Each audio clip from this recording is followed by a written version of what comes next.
Noswaith dda. Bonjour. Dwi'n yn gallu gwneud mwy o Ffrangeg na hynna, ond hyfryd iawn cael eich croesawu chi gyd i Wasanaeth Carolau, Capel y Ffynnon 2024. Ga i ddiolch cyn i ni gychwyn i bawb sydd wedi bod wrthi'n paratoi mewn ffyrdd gwahanol. Diolch i'r cerddorion, da ni wedi clywed nhw wrthi'n barod yn rhannu o'u talenta. Diolch i chi. Diolch i'r cantorion a phawb sydd wedi bod ynglyn â'i trefnu nhw a helpu nhw i hyfforddi. Diolch i y criw technegol yn y cefn ac i bawb fydd yn darllen a fydd yn helpu ni hefo chydig bach o fwyd a diod ar y diwedd. Mae'n hyfryd i ni gael bod yma yn dydy.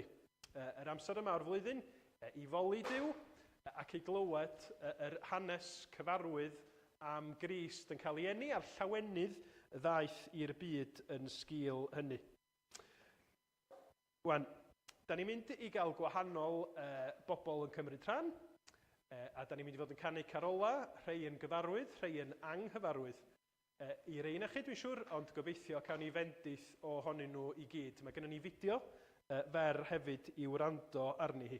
Ond dwch i ni gychwyn y gwasanaeth wrth i ni droi at Dduw a gweddio hefo'n gilydd. Dwch i ni weddio. O arglwydd ein Duw, da ni'n diolch i ti bod gynnon ni reswm i ddathlu bob nadolig. Y ffaith ganolog honno dy fod ti wedi caru'r byd gymaint, nes dy fod ti wedi anfon dy unig fab, mwyn i bob un sy'n credu yno ef beidio mynd i ddistryw, ond cael bywyd tragwyddol. Da ni'n gweddio byddi di yn cyffwrdd a'n calonna ni, y byddi di'n gweithio ar yn meddylia ni wrth i ni ganu, wrth i ni wrando, wrth i ni ystyried be ydy gwir ystyr dy gariad di i'r byd, yr ydyn ni'n ei ddathlu, wrth gofio am Iesu yn dod yn un ohono ni, yn fabi bach ym Methlehem. Felly, da ni'n gofyn y byddi di'n bendithio, arglwydd y byddi di hyd yn oed yn bendithio rhai sydd yn gwrando ac yn gwylio adra dros dy we.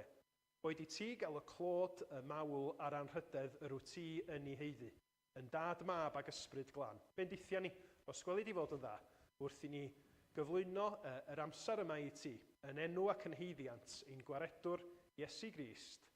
Amen. Wel, fel arfer ar y gychwyn gwasanaeth Carolau, mi fydd pobl yn deud pethau fel, dowch i ni fynd i Bethlehem hefo'n gilydd. Dwi ddim eisiau ni gychwyn y Bethlehem, dwi eisiau ni gychwyn lot cyn Bethlehem.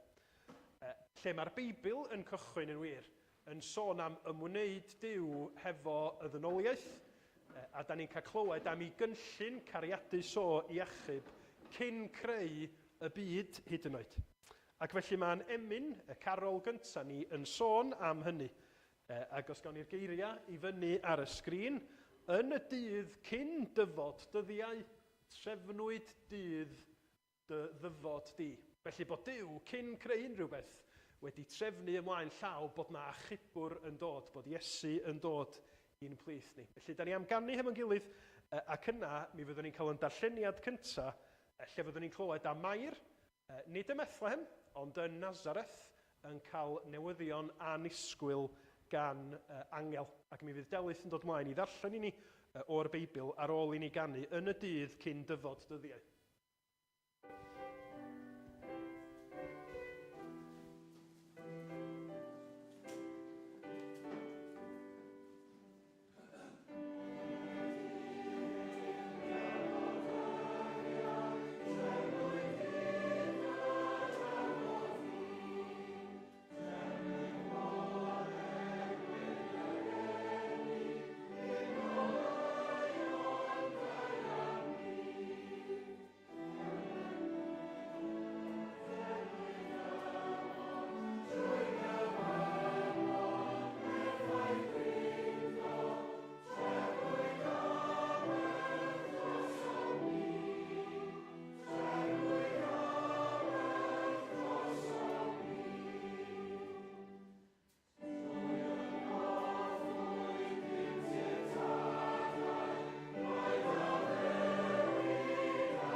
pennod gyntaf, adnodau 26 i 38, a byddai'n darllen o fersiwn Bible.net. Pan oedd Elizabeth 6 mis yn feichiog, anfonodd Duw yr angel Gabriel i Nazareth, un o drefi Galilea, at ferch ifanc o'r enw Mair. Roedd Mair yn wyryf, heb erioed gael rhyw, ac wedi haddo'n wraig i ddyn o'r enw Joseph. Roedd e'n perthyn i deulu y brenin Dafydd. Dyma'r angel yn mynd ati a'i chyfarch. Mair, mae Duw wedi dangos ffafr ato ti, mae'r arglwydd gyda ti. Ond gwnaeth yr angel i Mair deimlo'n dryslyd iawn. Doedd hi ddim yn deall o gwbl beth roedd yn ei feddwl. Felly, dyma'r angel yn dweud wrthi, paid bod ofn Mair, mae Duw wedi dewis dy fendithio di'n fawr. Rwyt ti'n mynd i fod yn feichiog, a byddi'n cael mab. Iesu ydy'r enw rwyt ti roi iddo. Bydd yn ddyn pwysig iawn, a bydd yn cael ei alw'n fab y Duw goruchaf. Bydd yr arglwydd Dduw yn ei osod i eistedd ar orsedd y brenin Dafydd, a bydd yn teyrnasu dros bobl Jacob am byth. Fydd ei deyrnasiad byth yn dod i ben. Ond meddai Mair, sut mae'r fath beth yn bosib? Dwi rioed wedi cael rhyw gyda neb. Dyma'r angel yn esbonio iddi. Bydd yr ysbryd glân yn dod arni ti, a nerth y Duw goruchaf yn gofalu amdana ti.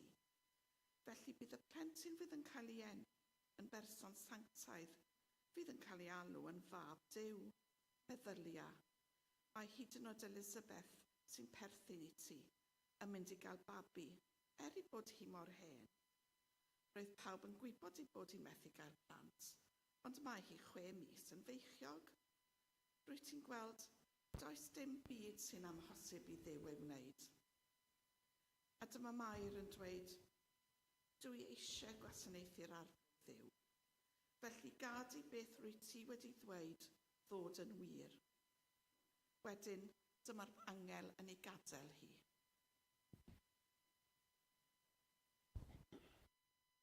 Diolch yn fawr iawn, Delyth. Wel, dyna, Mair yn cael y newyddion syfrdanol bod hi yn mynd i roi genedigaeth i fabi arbennig trwy waith yr ysbryd glân, a pwy oedd y babi hwnnw i fod. Rwan, da ni am ganu un o'r Carolau mwyaf enwog siŵr gen i, sydd yn sôn am, sydd yn cymell ni o deuwch ffyddloniaid oll dan orfoleddu.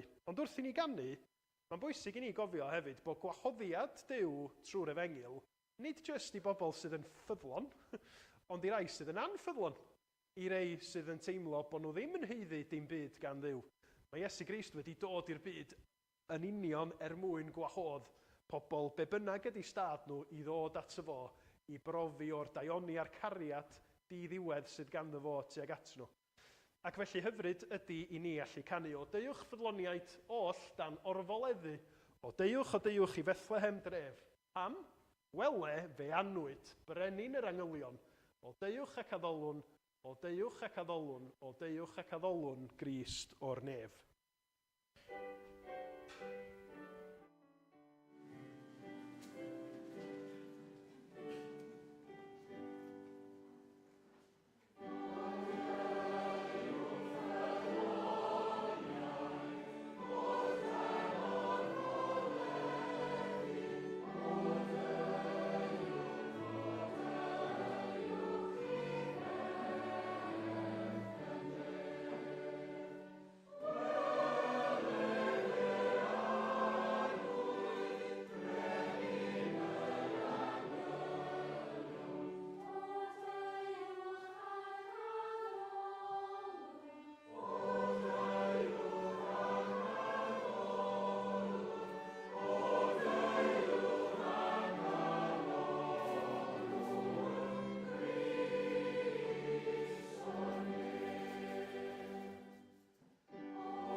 da ni'n cael fraint o'n o ganu, o glywed chydig bach mwy o ganu, achos dwi'n meddwl bod na barti bach o criw o'r ieuenctid a'r plant yn mynd i ganu Carol i ni. Ac da ni'n edrych ymlaen i gael i clywed nhw. Ac ar ôl hynny, mi fyddwn ni yn mynd tua Bethlehem dref, hefo yn ail ddarlleniad ni o Lyc pennod 2, pan fydd Dylan yn dod ymlaen i ddarllen.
So fyddai'n darllen o llyfr Lyc, pennod 2, adnod 8. Yn yr un ardal roedd bugeiliad allan yn y wlad, gwarchod ei praidd liw nos. A safodd angel yr arglwydd yn ei hymyl, a disgleiriodd gogoniant yr arglwydd o'i hamgylch, a daeth arswyd arnynt. Yna, dywedodd yr angel wrthynt, peidiwch ag ofni, oherwydd wele, yr wyf yn cyhoeddi i chwi, y newydd da am lawenydd mawr a ddaw i'r holl bobl. Ganwyd i chwi heddiw yn rhef Dafydd, gwaredwr, yr hwn yw'r Meseia, yr arglwydd, a dyma'r arwydd i chwi. Cewch hyd i'r un bach wedi'i rwymo mewn dillad baban ac yn gorwedd mewn preseb. Yn sydyn, ymddangosodd gyda'r angel dyrfa o llu nefol, yn moli Duw gan ddweud, gogoniant yn y goruchaf i Dduw, ac ar y ddaear tangnefedd ymhlith y rhai sydd wrth ei fod. Wedi'r englynion fynd ymaith, oddi wrthynt i'r nef, dechreuodd y bugeiliad ddweud wrth ei gilydd, gadewch i ni fynd i Bethlehem a gweld yr hyn sydd wedi digwydd. Y peth yr hysysodd yr arglwydd i ni amdano. Eithant ar frys, a chawsant hyd i Fair a Joseph a'r baban yn gorwedd yn y preseb. Ac wedi weld, ymgeasant yr hyn oedd wedi lefaru wrthynt am y plentyn hwn. Rhyfeddodd pawb a'i clywed at y pethau a ddywedodd y bugeiliad wrthynt. Ond yr oedd Mair cadw'r holl bethau hyn yn ddiogel yn ei chalon ac yn myfyrio arnynt. Dychwelodd y bugeiliad gan ogoneddu a moli Duw am yr holl bethau glywasant ac welsant yn union fel y llefarwyd wrthynt.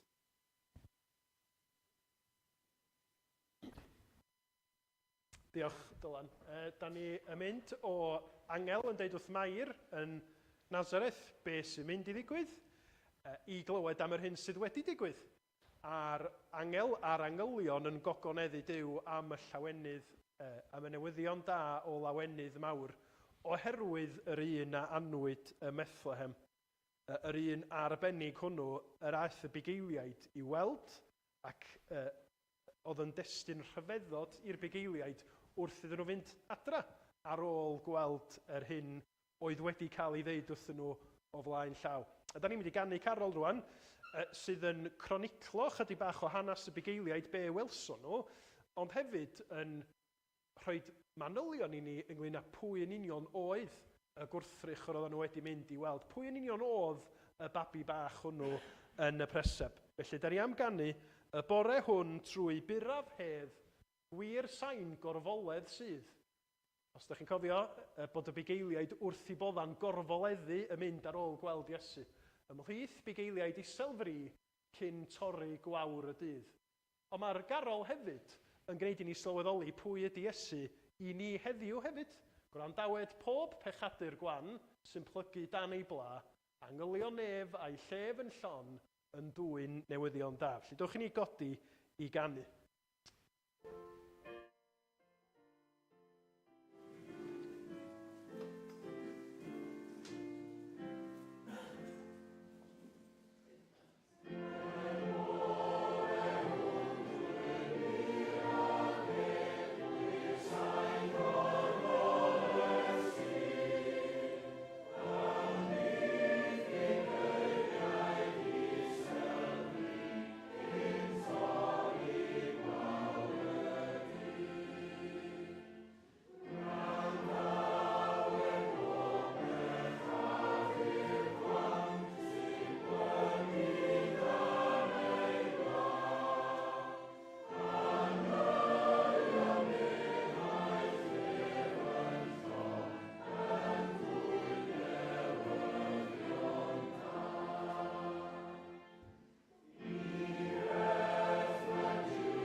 Hyfryd. Wel, ar ôl i mi ddeud bod y stori am Iesu'n cael ei eni, yr hanes am Iesu'n cael ei eni yn newyddion da i ni heddiw hefyd, da ni'n mynd i gael clywed hanes un o'n plith ni. Rwan, ym mhleser i ydi gwahodd William ymlaen, a mae William wedi bod yn aelod yng Nghapel y Ffynnon ers y cychwyn, dwi'n meddwl, ac yn drysorydd sydd yn gwneud lot o waith pwysig iawn, yn gwneud siŵr bod pethau mewn lle, efo manylion ariannol. A wedyn mae William wedi cytuno i sôn chydig bach wrthyn ni am ei hanes o, be ddigwyddodd yn ei fywyd o iddo fo ddod i gredu yn Iesu Grist. A mae'n braf iawn cael sgwrs o'ch di tyd at y meic fel bod pawb yn gallu dy glywed di. Wel, diolch i ti am gytuno i ddechrau. Da ni wedi cael sgwrs bach o flaen llaw, rhag ofn bod fi yn gofyn cwestiynau fel mastermind a rhoid William ar y spot. Felly, William, oedd ti yn sôn bod chdi'n Bangor born and bred, wel, nes ti'n dweud o'n y term yna, ond yn dod o Fangor yn wreiddiol, ac wedi bod yn mynd i'r ysgol Sul yn capal, dim Tŵr Gwyn, capal Pendre, bwysig cael hynny'n iawn, ac felly bod chdi wedi cael cefndir o ddod i ysgol Sul cyn i chdi fynd i'r coleg yn Llanbed. Ond deud chydig bach wrthyn ni, pan oeddech chdi'n tyfu fyny felly, yn mynd i'r ysgol Sul ac i'r capal, be oedd Cristnogaeth i chdi yn y cyfnod yna? O'n i'n gomond yn mynd i'r ysgol Sul. Adeg yna oedd yr ysgol Sul ar ddiwedd yr 8 bore. So o'n i'n cyrraedd ar ddiwedd yr 8. Lion yn y bore. Ie. Ac o'na adeg yna, o'na dosbarth i'r oedolion hefyd. So pan o'n i'n cyrraedd 16, o'n i'n mynd i'r dosbarth yna. Ond oedd o ddim yn beth... Oedd o rhywbeth o'n i'n gysgu wneud ar bore di Sul. Arferiad. Ie, arferiad. O'n i'n cofio amdano. Ie. A wedyn oedd ti'n deud, felly bod chdi wedi cael y fagwraeth yna yn yr ysgol Sul, o'na arferiad oedd o, a wedyn oedd ti'n deud 1979? Ie. Es di i'r coleg yn Llanbed. Be oedd y pwnc oedd ti yn astudio yna? Hanes. Hanes. Ac felly oedd ti'n deud, pan oedd ti wedi cyrraedd Llanbed yn fyfyriwr, a mae yna nifer ohono ni rhai yn fyfyrwyr, rhai yn mynd i fod yn fyfyrwyr yma, a nes ti ddeud, oedd ti ddim wedi bwriadu mynd i'r capel pan oedd ti'n Llanbed, di cael dy draed yn rhydd?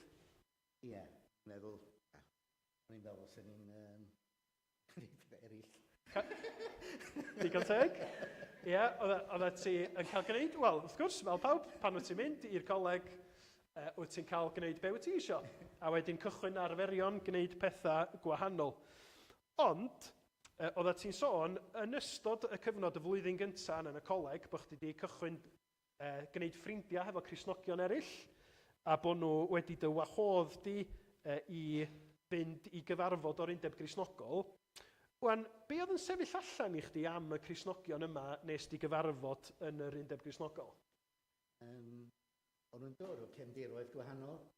O rhai yn Cristnogion Carismataidd, rhai yn mynd i'r eglwys yn Lloegr, rhai yn mynd i eglwysi Efengylaidd, un neu ddau yn mynd i'r eglwysi eraill. A wedyn wrth i chdi fod hefo nhw, oedd yna rhywbeth arbennig oedd yn sefyll allan, o ran sut oedden nhw'n byw, neu? Wel, tro cyntaf, nes i weld poster, pan o'n i'n disgwyl i fewn a bos o goffi. So, nes i wedi bos o goffi, na rhywun efo gitar, nath o jyst yn canu. So, dwi wedi dod ar draws hynna o blaen, do. Felly oedd o'n... Llawenydd, o'n nhw'n hapus o fe Cristnogion. Felly, oedd o yn rhywbeth gwahanol i be oedd ti wedi brofi o ran y math o Gristnogaeth, ac rhywbeth oedd ella wedi gwneud i chdi feddwl, mae hwn yn rhywbeth gwahanol, ie? Ie. A wedyn, oedd ti'n sôn bod chdi wedi mynd i rei o'r cyfarfodydd yna, ac wedyn wedi dod i nabod mwy o Cristnogion, a wedi treulio mwy o amser hefo nhw, a wedi bod yna un o'r ffrindiau yna wedi gofyn i ti am dy brofiad ysbrydol. Wan, sut nes ti ymatab i hynny? Wel, nath i ofyn i grŵp o'r un o'r blwyddyn gyntaf. O'n nhw'n trio wneud hynna blwyddyn gyntaf, o'n nhw'n fatha i fabwysiadu, ond trio helpu pobl. So, o'na rhyw adwisio ni stafell. A wedyn, nath hynna neud i chdi feddwl? Ac i ofyn cwestiynau amdana chdi dy hun? Wel, dos i o'na'n meddwl, dwi yn colli allan ar rhywbeth. Okay. Felly, yn sgil hynny, oedd ti'n gweld bod na rhywbeth gwahanol amdanyn nhw. Rhywbeth oedd gen ti ddim. Profiad personol. O gan nhw brofiad personol. Felly, sut fysa ti'n deud, ar ôl hynny, sut nath dy fywyd di newid wedyn yn ystod y flwyddyn gyntaf yna yn y coleg? Wel,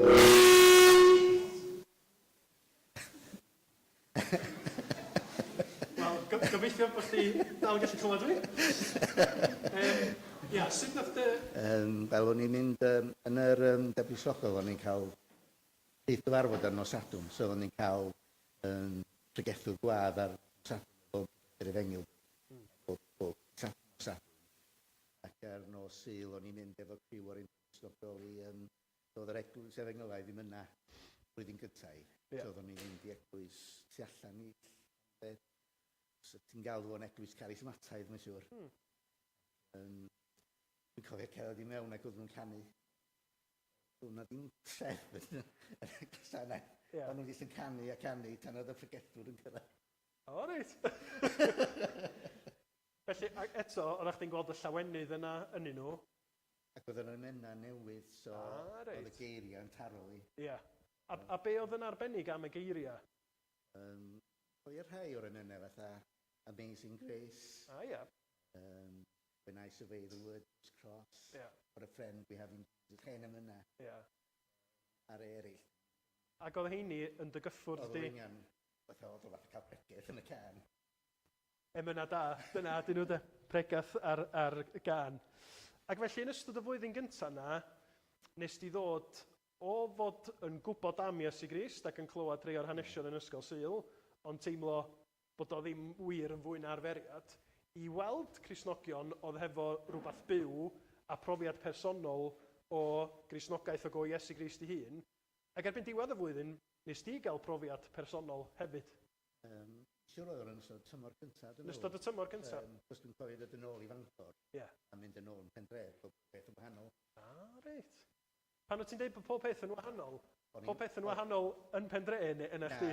Na, no fi, oedd yr emyna'n byw i fi. Ia.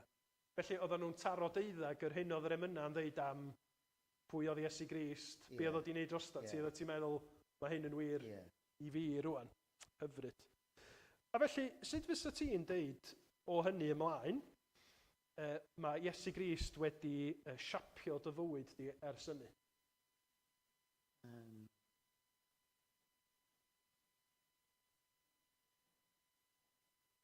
Mae wedi cadw ac yno. Siwr iawn pam nath yngharu fi. Does am byd arbennig amdano fi. Clyfar ofnadwy, dondia mawr. A bod jyst rhoed fi yn y lle iawn ar yr amser iawn. A wedyn ar hyd y daith, mae di rhoi pobl i ni a wedi rhoi eglwys a wedi cadw ac yno fi. A dwi dal glaw yma. Ti dal yma, a mae'n hyfryd cael bod yn rhan o'r teulu hefo chdi. A bod chdi hefyd yn defnyddio'r donia sgyn ti y clod i Dduw. Sgyn ti hoff ddarn o'r Beibl neu hoff adnoda sydd yn werthfawr i ti? Be di'r pethau yna sydd yn wastad yn bethau ti'n troi atyn nhw i dy helpu di? A di gyfnod yn ôl i, hoffi'r stori'r bugeiliaid. Yr un da ni newydd gael. Nathon ni ddim trefnu hynny o flaen llaw gyda llaw. Am bod yn siŵr bod y bugeiliad ddim yn disgwyl. Ddim yn disgwyl dim. A mae Duw yn gallu cyrraedd, gallu gwneud hynna i unrhyw un, gallu cyrraedd unrhyw berson o'i ras a ysbryd glan. Arbennig, felly mor braf ydy cael clywed bod chdi wedi mynd i Llambed ac wedi dod o'na yn berson gwahanol achos bod chdi wedi cyfarfod yr Iesu byw yna a wedi profi ras a'i gariad o. A hyfryd oedd clywed chdi'n deud, pam fi? A dwi'n meddwl mae pob Cristion yn gallu deud yr un fath. Pam mi, does na ddim byd amdano fi, byd arbennig, ond eto mae Dyw yn ei heilioni ac yn ei ras. Felly mae o'n mynd i'r bugeiliaid, galw'r doethion, ac mae o'n dal i wneud hynny heddiw.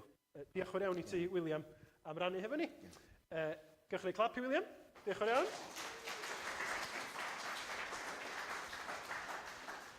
A da ni am gymryd chydig amser rwan yn gweddio cyn i ni fynd ymlaen at yr ail barti o ieuenctid ac oedolion chydig bach yn hyn tro yma. Ond dwch i ni droi at Dduw a gweddio cyn hynny.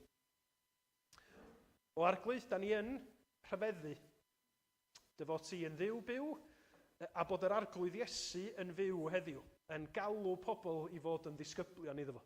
Da ni'n diolch am beth da ni wedi glywed yn hanes bywyd William, i fod o wedi dod i sylweddoli arglwydd dy fod ti yn un sydd yn caru, bod Iesu Grist yn un sydd wedi marw ar y groes dros bechaduriaid, a bod hynny yn wir heddiw fel ac yr oedd o dros 2000 o flynyddoedd, ers i ti ddod i'r byd, ers i ti arglwydd Iesu, fyw y bywyd perffaith hwnnw, marw ar y groes a codi'n fyw o'r bedd.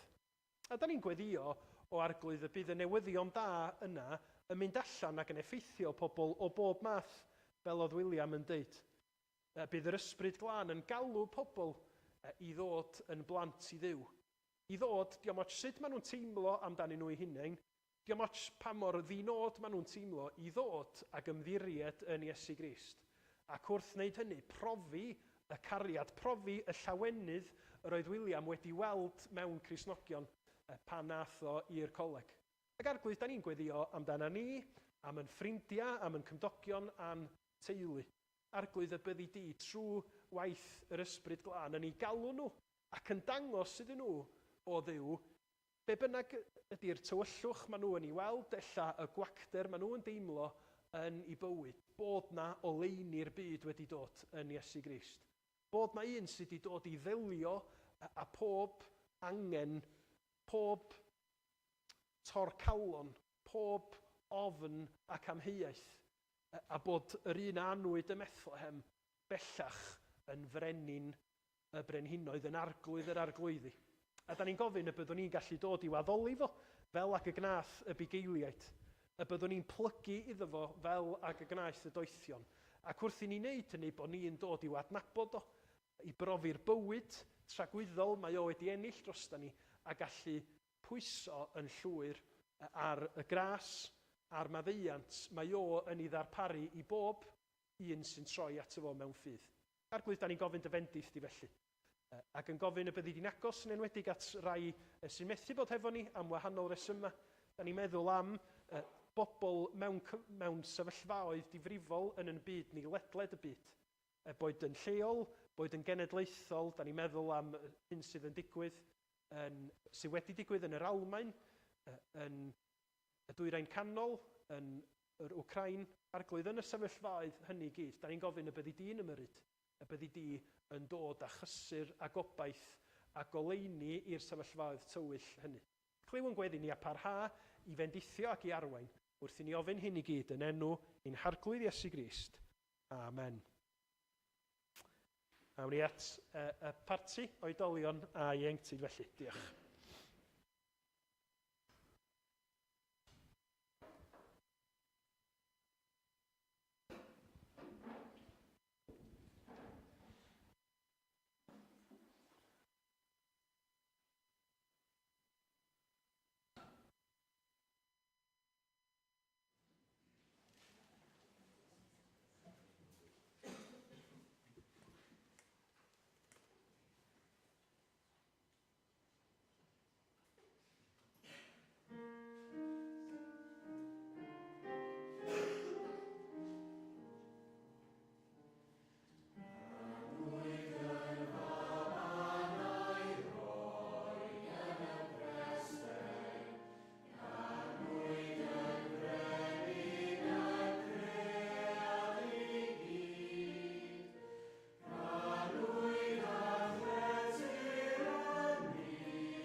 Hyfryd, diolch yn fawr iawn i chi i gyd am ganu y Carol fendigedig yna.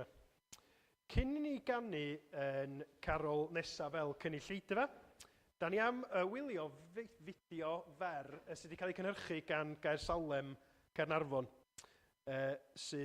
Fideo ydy hi efo llais a cerdd gan Sara Dafydd, sydd yn gwneud i ni feddwl am be mae dyfodiad Crist yn ei olygu yn y byd ni. Wedyn mi fydd y fideo fyny ar y sgrin i chi.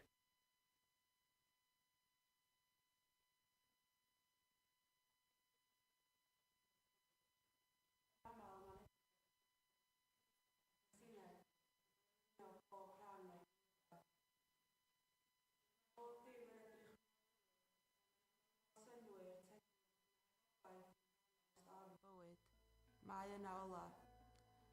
Mae yna un sy'n wahanol i'r byd yma. Un sy'n cynnig cariad diamod. Unwaith ddod o fod yn dduw i fod yn faban bregus mewn gwair. Nid fel benin daeth o, ond fel tlodyn di-nod atom ni.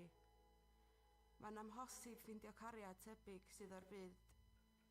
Felly, pan ydych chi'n teimlo ar goll yn hywyllwch bywyd, byddwch fel y doethion, dilenwch ei seren o, achos yno wnewch chi ffindio anreg heb ei ail. Yno wnewch chi ffindio cysur a gobaith sy'n para. Ffrind sydd yno drwy'r holl dreialon. Felly, gadewch i ni stopio am eiliad a sylwi mor anhygoel yw'r wyrth yma. Mor werthfawr oedd y baban yn y preseb.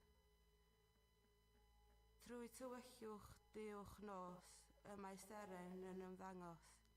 Holltwyd amser yn y cryd, dyma un i achub byd.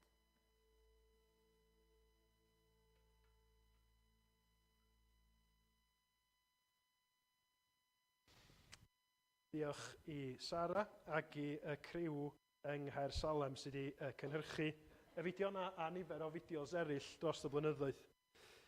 Da ni am ganu yn Carol nesaf, sydd yn sôn am o dawel ddinas Bethlehem o dan dy ser diri. Dwch ni godi i ganu hon hefo'n gilydd.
Wel, da ni wedi clywed am ymweliad bugeiliaid. Da ni rwan yn mynd i glywed am y gwirdoeth neu'r seryddion yn dod o'r dwyrain i chwilio am y baban Iesu. A mae Debs am ddarllen i ni.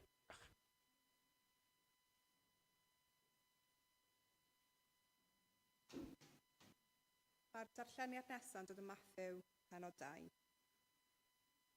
Wedi i Iesu gael ei eni ym Methlehem, Judea, yn nyddiau'r brenin Herod, daeth seryddion o'r dwyrain i Jerusalem a holi.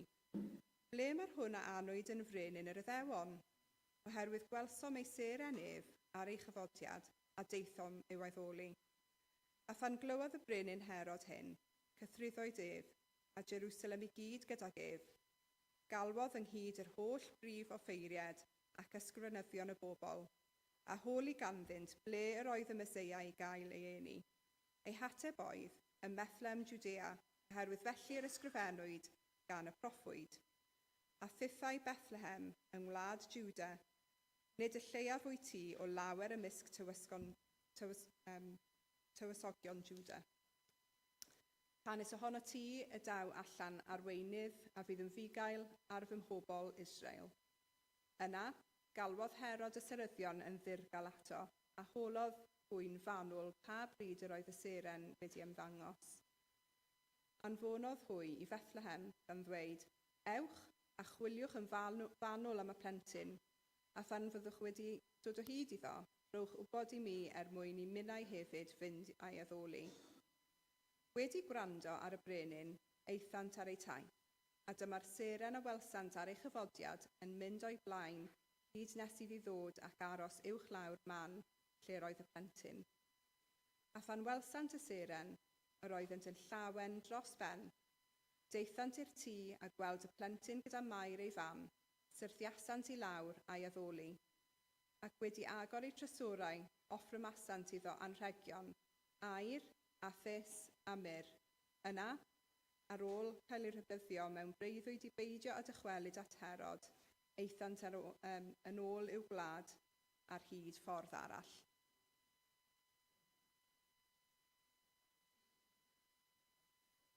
Diolch yn iawn. Ga i ofyn i chi, be ydy'r pethau yna sydd yn gwneud i chi feddwl, na fo, dwi'n gwybod rwan bod Dolig just rownd y gornel. Achos dwi'n siŵr bod hynny yn mynd i fod chydig bach yn wahanol i bawb yn ni, dydy. Ella bod yna reina chi'n cyn, a munud mae noson tan gwyllt i pasio, ddech chi'n meddwl, iawn, Dolig gwan, a da chi'n edrach ymlaen. Os na rei? Na? Na, dwi'n meddwl, neb efo yma. Neu ella, be ydi o, ydi just gweld yr displays yn y siopa, y newid ar goleuadau, a'r addurniadau. Da chi eisiau gwybod beth i fi? Falch bod chi wedi dweud hynna. I fi, yr hyn sy'n gwneud i fi sylweddoli o mae Dolig jyst rhwng gornel, ydy dwi'n sylwi bod fi yn chwibannu hefo'r music yn y siopa. Achos rownd y flwyddyn, sgynna i ddim clem be ydy'r gerddoriaeth maen nhw yn chwarae.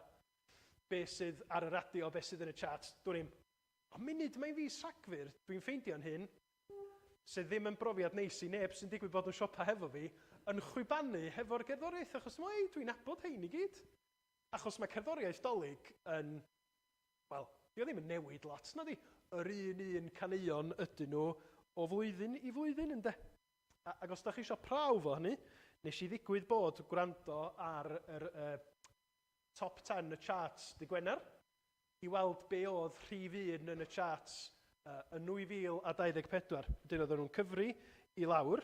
Ydych chi'n gwybod, o'r 10 gan fwyaf poblogaidd lenni, Dolig 2024, mi oedd 5, mi oedd hanner y caneuon ar top y charts yn 30 oed neu'n hun.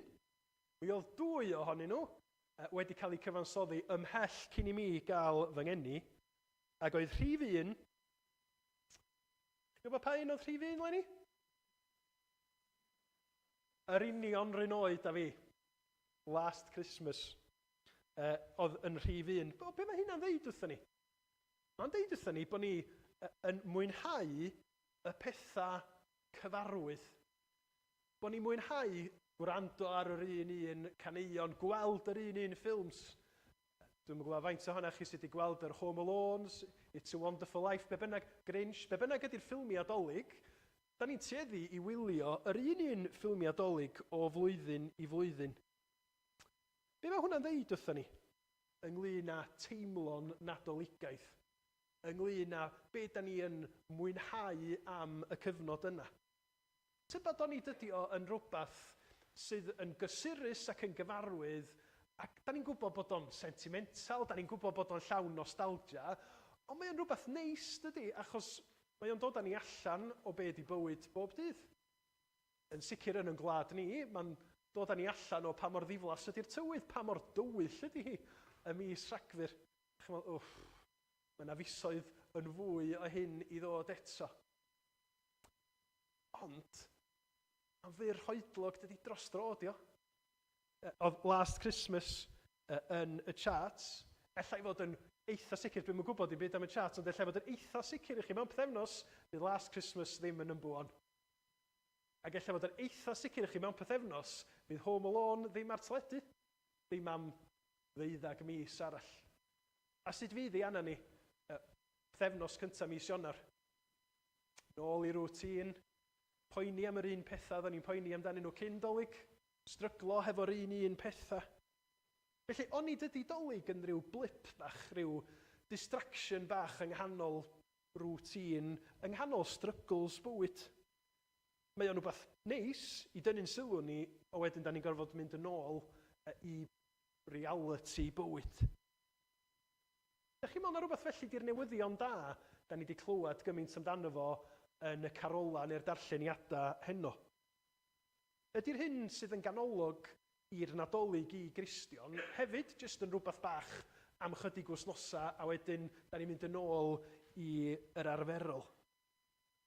Ydych chi'n feddwl am y bobl da ni wedi clywed amdanyn nhw? Y bugeiliaid.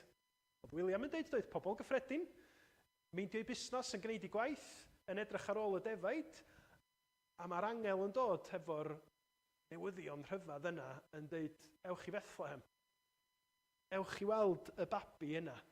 Ac oedd diwedd y darlleniad yn deud, Lyc penod 2, dychwelodd y bugeiliaid gan ogoneddu a moli Duw am yr holl bethau a glwsant ac a welsant, yn union fel y llefarwyd wrthynt. Chi'n meddwl bod gweld Iesu jyst yn blip bach iddyn nhw, a wedyn mynd nôl i rwtîn bywyd? Welwn i chi flwyddyn nesaf, lads. Ni oedd o'n rhywbeth syfrdanol. Oedd o'n rhywbeth nath newid i bywyd nhw, neu'r doethion.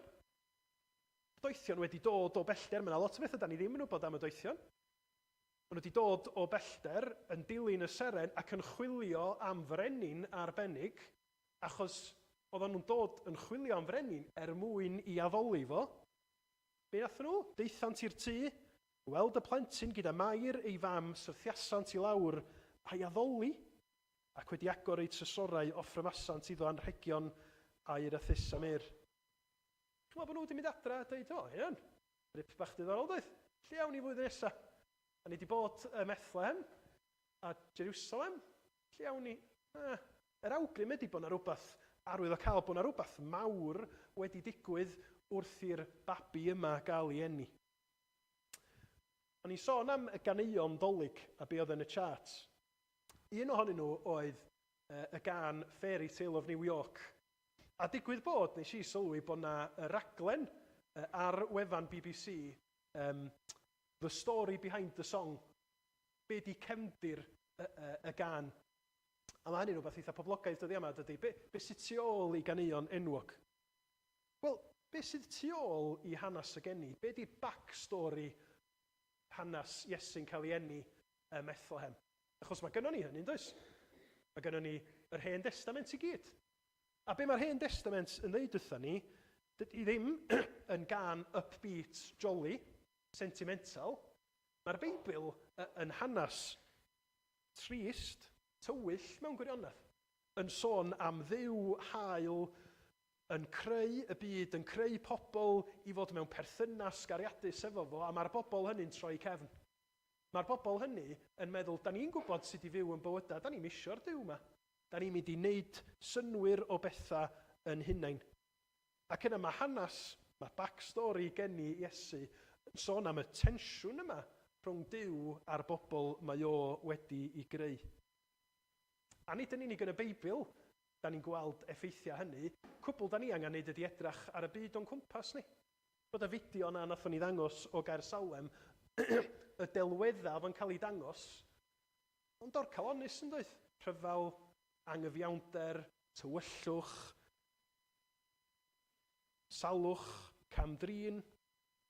Dyna di effeithiau beth sydd yn digwydd yn byd ni rwan, allan yn fanna, ond hefyd yn bywyda ni. Y strygls da ni'n gael efo bod pethau ddim yn iawn, bod ni yn wynebu tywyllwch yn byd ni yn aml iawn.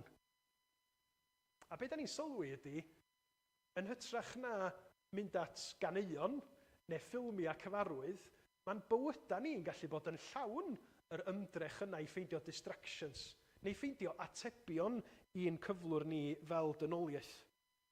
Meddyliwch pa mor brysur da ni'n gallu bod fel pobl yn gweithio'n galad i gael pres. Achos munud mae gennym ni ddigon o bres, mae pob peth yn disgyn i'w lle yn bywyda ni. Ydy o? Neu da ni'n rhoi yn ymdrech i gyd i mewn i blesio pobl eraill, a wedyn da ni'n mynd i gael enw da, a mae pob peth yn esmwyth.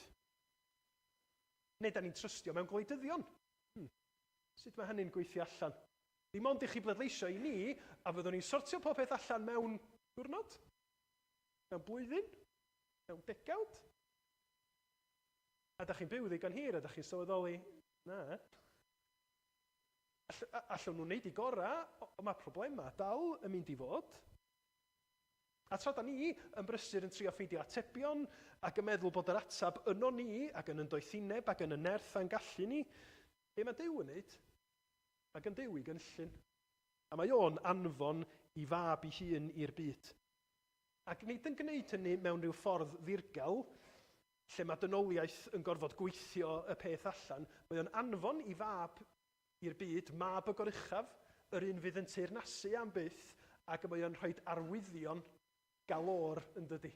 Mwyn i bobl wybod bod o di anfon y mab unigryw yma i'r byd. Da ni wedi clywed hynny mewn dim ond 3 darlleniad o'r Testament Newydd. Da ni wedi cael heno. Ond yn y 3 darlleniad, da ni'n clywed am Dduw yn anfon angel, ac yn anfon angylion, ac yn anfon seren, mwyn i bobl wybod bod y Meseia, yr achubwr, y brenin rhyfeddol yma wedi eni, ac yn ei cymell nhw i ddod ato fo. A dyna be mae Duw yn neud heddiw, ynde, trwy y Beibl, trwy bregethu yr Efengil a rhannu am y newyddion da deud, mae eisiau i bawb ohono ni heddiw ddod at y mab wych yma. Achos yn y pen draw, fo ydy ateb Duw i dywyllwch yn byd ni.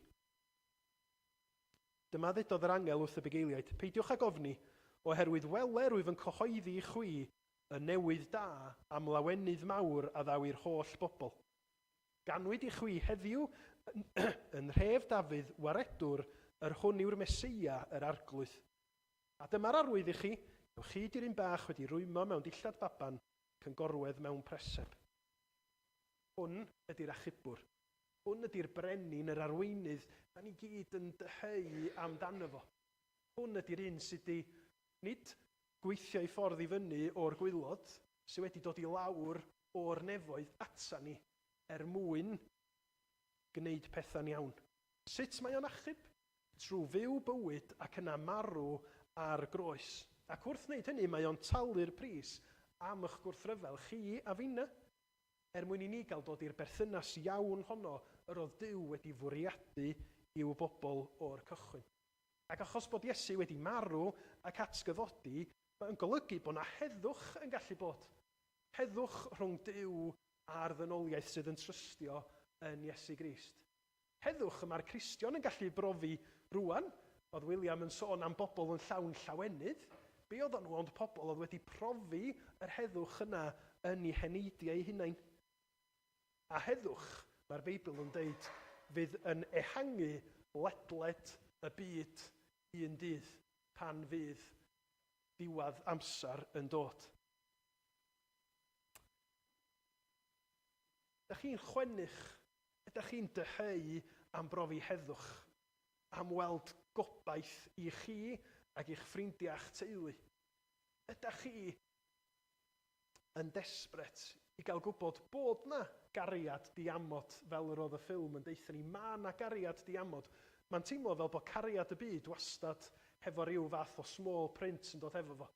A bod gwneud camgymeriad bach yn ddigon i rwy'n droi cefn arna chi. Ond mae cariad yn Iesu Grist yn gariad pur, yn gariad sydd yn dod ata ni bod ni ddim yn ei heiddi fo ac yn mynd i newid ni am byth. Da ni'n dyheu am hynny. O'n i'n cychwyn yn sôn am y ganeuon dolig. Dwi'n mynd i orffan yn crybwyll un o'r caneuon nadoligaidd mwyaf cyfarwydd. All I want for Christmas is you. Mae honno'n go hen ebyn un hefyd. Mae yn 10 ar 20 oed. Wedi cael ei chanu gan Mariah Carey.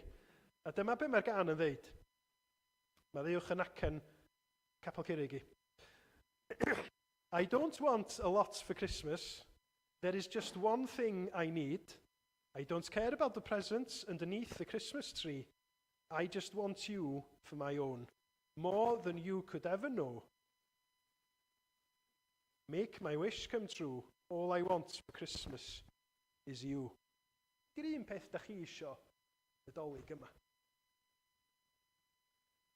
Dwi'n mynd i ddeitha chi, os ydym ni'n meddwl petai Duw yn sgwennu y geiriau yna, trwy Iesu Grist mi fysa nhw'n dweud eisiau i chi bod yn bopeth i mi.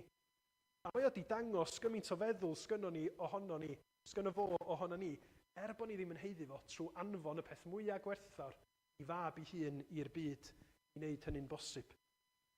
O'ch chi'n ei feddwl am yn cyflwr ni, am gyflwr yn byd ni, am be mae'r Beibl yn ei ddeud am Iesu Grist a sylweddoli bod o'n galw ni i ddod ato fo hyd yn oed y dolig yma, i roi yn hynny'n iddo fo, ac wrth i hynny ddigwydd, i ni dderbyn y cyfan sydd ganddo fo i ni trwy'r mab unigryw hwn, yr arglwydd Iesu Grist.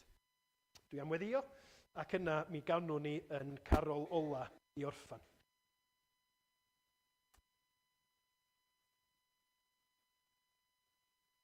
O Dduw ein tad, da ni'n cydnabod bod ni'n bobl ddryslyd, bod ni'n bobl yn aml sydd yn cuddio gymaint yr ydyn ni yn poeni, gymaint yr ydyn ni mewn poen, gymaint yr ydyn ni arglwydd y methu gwneud pen a chynffon o'r hyn sy'n digwydd yn byd ni. A ni'n diolch bod na newyddion da o lawenydd mawr oherwydd bod na rywun wedi dod ato ni, oherwydd bod yr arglwydd Iesu Grist wedi dod i wneud pethau'n iawn unwaith am byth. Arglwydd cynorthwya ni i weld Crist trwy ffydd yn ogoneddus, yn hyfryd, yn llawn cariad tuag ata ni yn gwendid, yn tywyllwch, yn styfnigrwydd. Arglwydd gweithia yn bywyda ni ac yn bywyda pobl o'n cwmpas ni. I ni allu dod at Grist mewn ffydd ac i ni allu dyfoli di oherwydd be mae Iesu Grist wedi wneud drosom ni.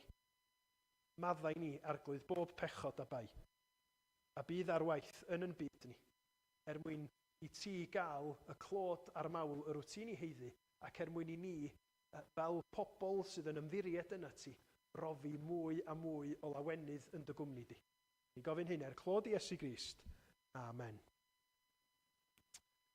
Diolch i chi gyd ac i bawb sydd wedi cyfrannu.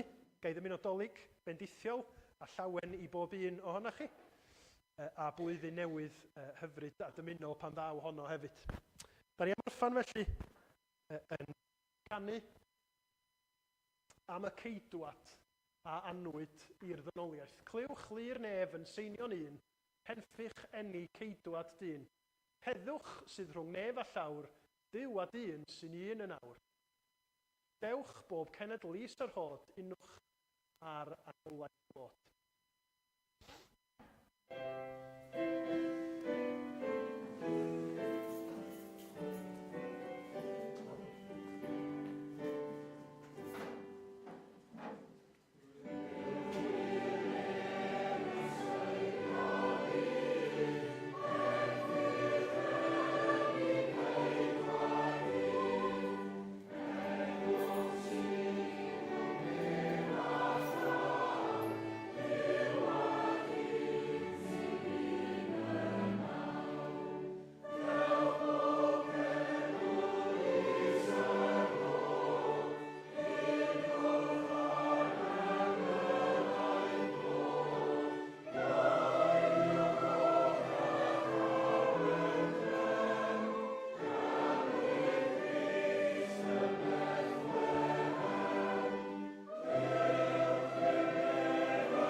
Gai atgoffa chi bod yna fus peis a diodydd ar y cefn, felly os ydych chi'n gorfod dianc yn sydyn, croeso i chi aros am sgwrs a phanad.